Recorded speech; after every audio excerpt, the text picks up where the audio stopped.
Bonjour, ici Olivier Clémence, bienvenue dans cette vidéo où je vais vous présenter comment protéger juridiquement les articles de votre blog. Alors je précise juridiquement parce que justement l'idée n'est pas d'empêcher les gens d'aller copier vos articles, etc. On n'est pas dans des recherches de protection technique, mais l'idée est de vous protéger dans le cas où quelqu'un volerait vos articles et où vous auriez besoin de prouver la paternité de ces articles. Alors d'où m'est venue cette idée en fait, c'est parce que actuellement je suis la formation de Thibaut d'Evergrande ici.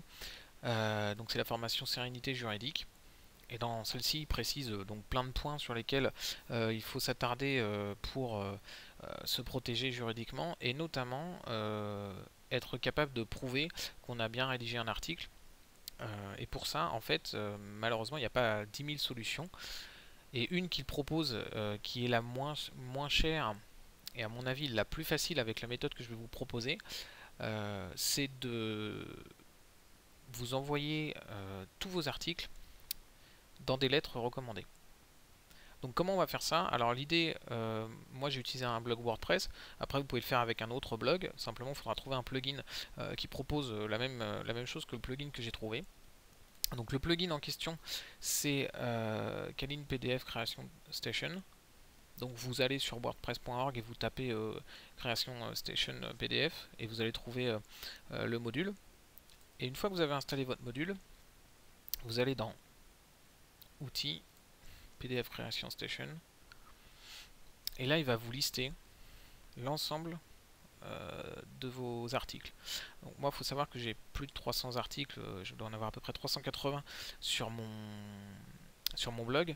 Évidemment les imprimer tous un par un c'est particulièrement long, donc c'est tout l'intérêt de ce plugin, c'est qu'il va nous permettre de créer un PDF à partir de tous nos articles. Du moins, comme il affiche seulement 100 articles, ce qui est déjà pas mal, une pagination limitée à 100 articles, on pourra faire un PDF contenant 100 articles à chaque fois.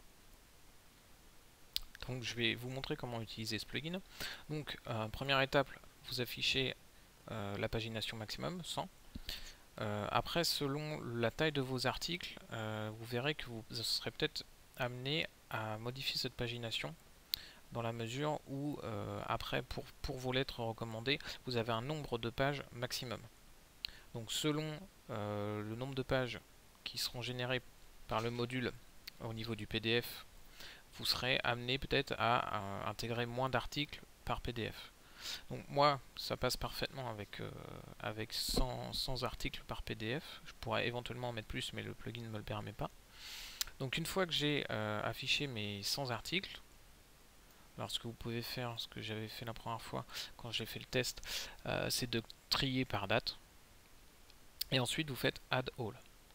Une fois que vous avez fait Add All, tous vos articles apparaissent ici. Éventuellement, s'il y en a certains, vous voulez absolument pas protéger, ou parce que justement vous n'avez pas l'autorisation pour raison X ou Y, vous voulez les supprimer, vous cliquez sur Remove. Une fois que vous avez fait ça, là vous pouvez indiquer des réglages par rapport aux éléments qui seront affichés au début et en fin de page. Donc chaque page, chaque post et le titre en fin de page. Et ensuite, ce qui est intéressant aussi, c'est que vous allez pouvoir déterminer la taille. Dans le cadre de ce qu'on veut faire, on veut simplement avoir une trace papier de nos articles. On n'est pas là pour faire de la mise en page, pas là pour faire quelque chose de joli, c'est juste du factuel, du juridique. Et donc l'idée c'est de dire, voilà, moi je veux un format papier, et voilà, même s'il faut plisser les yeux pour le lire, c'est pas grave. Donc moi, lorsque j'avais fait mes tests, j'avais mis en font size 5, c'était parfaitement lisible, et ça me permet justement d'économiser grandement le nombre de pages. Donc une fois que vous avez fait ça, vous pouvez aussi décocher ça parce que ça va vous mettre un saut de page à chaque article. Donc là du coup vous allez éventuellement multiplier le nombre de pages. Et ensuite, vous pouvez donner un nom. Par exemple, ici comme ça va être les 100 premiers articles, vous pouvez mettre ça, histoire de retrouver par rapport au PDF qui va être généré. Et vous faites créer document. Donc Ce plugin marche vraiment bien parce qu'en fait, il va assez vite à générer un PDF de plusieurs pages, d'un certain nombre de pages. Là, il va me générer un PDF qui va être d'environ 40 pages, je pense. Ça marche assez bien. Donc tant que vous avez ce message-là, vous attendez, vous ne rafraîchissez pas votre page. Et lorsque vous avez le message File created successfully, vous pouvez récupérer votre fichier. Donc il apparaît ici. Donc ça, c'est les anciens PDF que j'avais générés. Et il est là. Vous pouvez donc ensuite cliquer dessus pour l'afficher. Et vous voyez qu'il m'a généré un PDF. Donc certes écrit en tout petit, mais comme je disais, c'est pas gênant. Mais il m'a généré un PDF contenant tous mes articles. Donc il fait voilà 41 pages. Donc imaginons que vous avez fait ça pour tous vos articles. Donc à chaque fois vous allez là j'ai généré les 100 premiers articles. Donc ce que je vais faire, je vais vous montrer pour générer la suite. Je vais cliquer sur Remove All pour enlever tous les articles que je vais créer dans le prochain PDF. Je vais en page 2. Donc là il m'affiche les 100 articles suivants. Je refais Add All. Éventuellement je supprime certains articles qui ne m'intéressent pas. Et je donne un autre nom parce que sinon le module va me signaler que le nom existe déjà. Et je refais Create document. Je patiente. Une fois que j'aurai patienté suffisamment, mon PDF arrivera ici. Je pourrai le télécharger. Et ainsi de suite.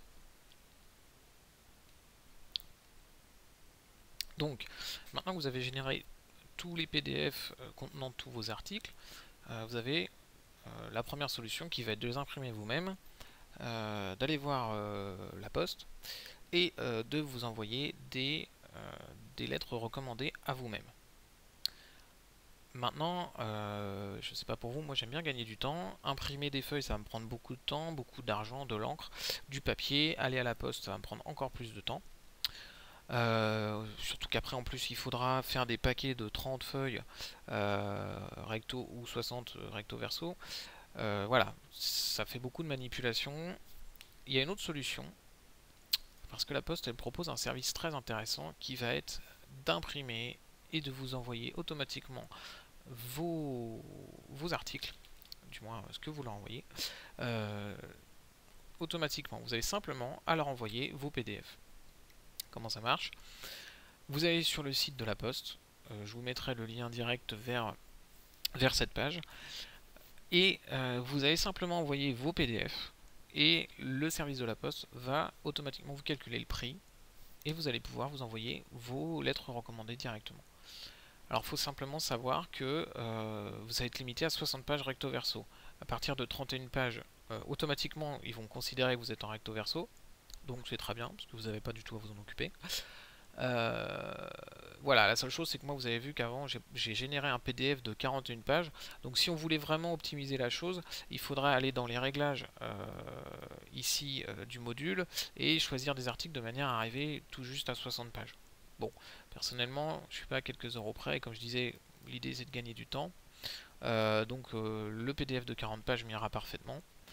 Donc vous faites simplement parcourir, vous ajoutez votre article, votre PDF, pardon, vous faites télécharger. Ok, là ça prend un peu de temps selon la taille du PDF. Alors éventuellement, moi je sais que mon PDF va faire 40 pages et que les suivants vont faire dans les 40 pages également, donc de toute façon ils vont dépasser les 60 pages recto verso. Du coup, ça m'intéresse pas d'en rajouter un second parce que en fait, je vais vous montrer, hein, il va me préciser que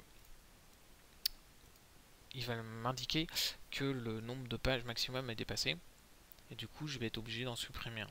Voilà, si je vais à l'étape suivante, là l'outil va calculer automatiquement le nombre de pages et il me dit que j'en ai trop. Donc du coup, je renlève celui-là. Et là, au niveau de la validation, ça va passer.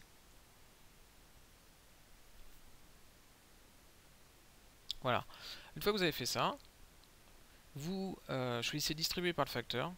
Alors, par voie numérique, c'est là que justement ça dépasse mon domaine de compétences. Il faudrait peut-être demander à Thibaut, éventuellement si j'arrive à avoir l'info auprès de lui, j'essaierai de le préciser dans les commentaires.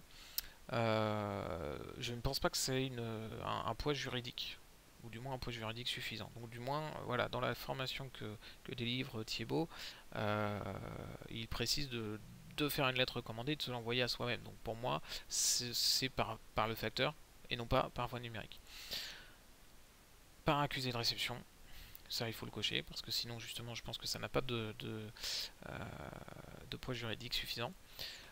Et après voilà, noir et blanc, couleur, le but étant, comme je le disais, juste d'avoir un document de preuve. On n'est pas là pour faire du joli, donc on prend noir et blanc. Recto verso sera obligatoire si vous dépassez les 30 pages. Et ensuite vous pouvez indiquer le nom de votre lettre, puis valider. Une fois que vous avez validé, vous serez amené à spécifier les destinataires, donc en l'occurrence votre propre adresse, et une fois que vous aurez payé, donc votre lettre vous sera envoyée.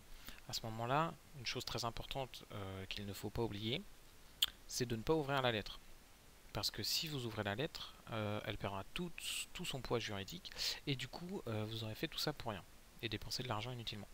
Donc vous conservez votre lettre, et le jour où vous vous apercevez que quelqu'un a copié les articles de votre blog, ou qu'on vous le signale, vous avez, grâce à ce document, la possibilité de prouver que, à telle date, donc le jour où vous avez réceptionné le document, avec accusé de réception, ces articles avaient déjà été rédigés. Voilà. Donc, l'idée, au final, c'est d'essayer de le faire régulièrement, dans la mesure où si vous rédigez un article aujourd'hui et que vous vous protégez dans 6 mois, si quelqu'un a copié votre article entre deux, vous aurez un petit peu de mal, du moins vous n'aurez pas la possibilité d'utiliser ce système pour prouver que vous en êtes bien l'auteur. Voilà, je vous remercie d'avoir regardé cette vidéo, je vous invite à me suivre sur les réseaux sociaux, également sur mon blog et ma boutique en ligne. Vous trouverez tous les liens dans la description de cette vidéo. Merci, à bientôt.